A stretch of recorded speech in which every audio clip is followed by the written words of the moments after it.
E na retomada dos trabalhos em agosto, o Senado vai ter que avaliar propostas super polêmicas já aprovadas pelos deputados. A exemplo do novo marco temporal de demarcação de terras indígenas. Vamos direto a Brasília. Continuamos em Brasília, ao vivo, com ele, Pedro Teixeira. Se fosse só isso, hein, Pedro? Demarcação de terras indígenas.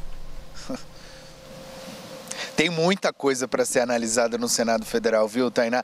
Tudo bem? Boa tarde para você. Estou aqui pertinho, em Brasília.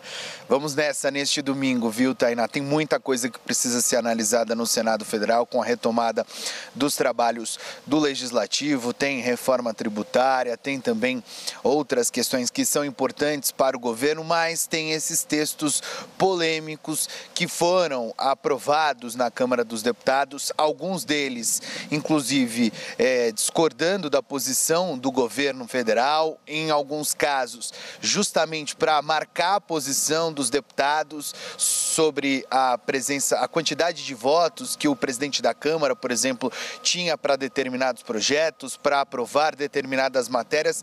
É o caso, por exemplo, do marco temporal, que foi uma derrota para o governo em maio deste ano. O texto foi aprovado, o texto que estabelece um novo marco temporal para a demarcação de terras indígenas. O texto foi enviado para o Senado Federal na sequência, ali ainda no mês de maio, e até agora está na Comissão de Agricultura e Reforma Agrária do Senado Federal. Depois disso, o texto, por exemplo, do marco temporal, que é um texto que não tem a aprovação do governo, porque o governo entende que esse assunto deve ser discutido no Judiciário, no Supremo Tribunal Federal. Esse texto, depois que for analisado na Comissão de Agricultura e Reforma Agrária do Senado, terá que ser analisado na Comissão de Constituição e Justiça antes de ser analisado no plenário federal. A aposta do governo com relação a este texto é que as discussões sejam empurradas, o tempo vá passando e o STF tome uma decisão sobre o marco temporal